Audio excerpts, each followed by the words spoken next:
आज हमारे mobile phone में टावर्स की मदद से इंटरनेट का इस्तेमाल हम कर पाते हैं, लेकिन क्या एरोप्लेन में किस तरीके से हम इंटरनेट का एक्सेस कर पाते हैं और किस तरीके से एरोप्लेन में हमारा इंटरनेट का एक्सेस पहुंचता है, आज हम इसी के प्रोसेस के बारे में समझेंगे। मैं संतोष भारती, टेक दलील चैनल में आपका स्वागत है। तो चलिए स्टार्ट करते हैं। दोस्तों, आप इंटरनेट का इस्तेमाल तो करते ही होंगे।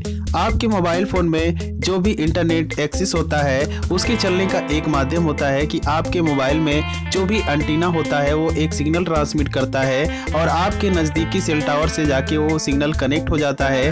आपका जो सेल टावर होता है उस सिग्नल को ऑप्टिकल फाइबर केबल के द्वारा आपके डेस्टिनेशन तक उस सिग्नल को पहुंचा देता है, जिसके जरिए आप अपने मोबाइल फोन में इंटरनेट का एक्सेस कर पाते हैं और आसानी से इंटरनेट का इस्तेमाल कर पाते हैं। एरोप्लेन में कुछ समय पहले एयर टू ग्राउंड सिस्टम से इंटरनेट का इस्तेमाल किया जाता था।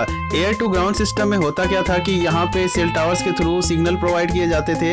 एरोप्लेन में जो ट्रांसीवर लगा रहता था इस सिग्नल को रिसीव कर लेता था। रिसीव करने के बाद जो हमारा इंटरनेट हम एरोप्लेन में एक्सेस कर पाते थे, इसकी स्पीड लगभग 3 Mbps होती थी। 3 Mbps इसलिए होती थी क्योंकि यहाँ का सिस्टम जो है थोड़ा स्लो होता था, जिसकी वजह से यहाँ पे स्पीड जो है 3 Mbps मिलती थी। एयर टू ग्राउंड सिस्टम की जो भी खासियत थी या डिसएडवांटेज था, इसका ये था कि जब भी फ्लाइट ओशियन के ऊपर से जाती थी तो वहाँ पे ये सिग्नल प्रोवाइड नहीं कर पाता था, क्योंकि वहाँ पर टावर्स अवेलेबल नहीं थे, जिसकी वजह से यहाँ पे इंटरनेट का एक्सेस नहीं मिल पाता था। इसका एक और डिसएडवांटेज है कि जब भी फ्लाइट काफी ऊंचाई पे चली जाती थी तो वहाँ पे हमारा जो सिग्नल है वो ब्रेक हो जाता था। हम इंटरनेट का सही तरीके से इस्तेमाल नहीं कर पाते थे।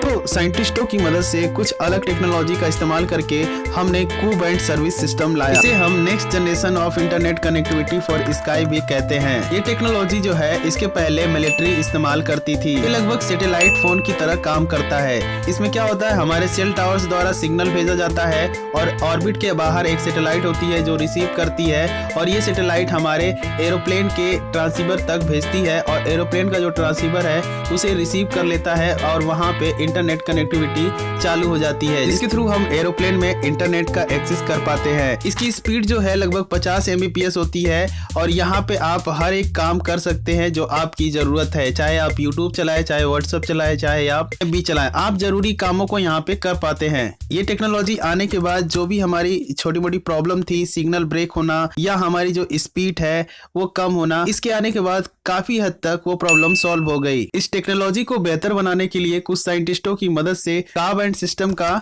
इन्वेंशन किया गया। इस सिस्टम में क्या होता है, ये लगभग कू बैंड सिस्टम जैसा ही काम करता है, बस इसकी स्पीड जो है लगभग 70 Mbps होती है, जिसमें काफी हद तक आप अपने इंटरनेट को एक्सेस कर पाते हैं। अब जो है हमारे एरोप्लेन में हाइब्रिड रिसीवर एम्पलीफायर का इस्तेमाल किया जाता है। हाइब्रिड रिसीवर क्या करता है कि चाहे का बैंड का सिग्नल हो चाहे कू बैंड का सिग्नल हो, जो भी सिग्नल उसे मिलता है वो आसानी से कनेक्ट हो जाता है और दोनों को आपस में आसानी से कनेक्ट कर देता है, जिसके जरिए हम इंटरनेट का इस्तेमाल अच्छे तरीके से कर पाते हैं। जब भी हमारा मौसम खराब होता है फिर भी हमारा जो सिग्नल है वो ब्रेक नहीं होने देता है। हमारा हाइब्रिड रिसीवर का बैंड और कू बैंड को दोनों को आपस में स्ट्रांगली कनेक्ट करके रखता है, ताकि हम आसानी से एरोप्लेन में इंटरनेट का इस्तेमाल कर पाएं। आप समझ गए होंगे कि किस तरीके से वीडियो अगर इंफॉर्मेटिव लगी तो लाइक करिए, सब्सक्राइब करिए, दोस्तों के साथ शेयर करिए, ताकि लोगों के पास जेन्युइन इंफॉर्मेशन मिले और लोगों को प्रॉब्लम का सलूशन सही तरीके से मिल पाए।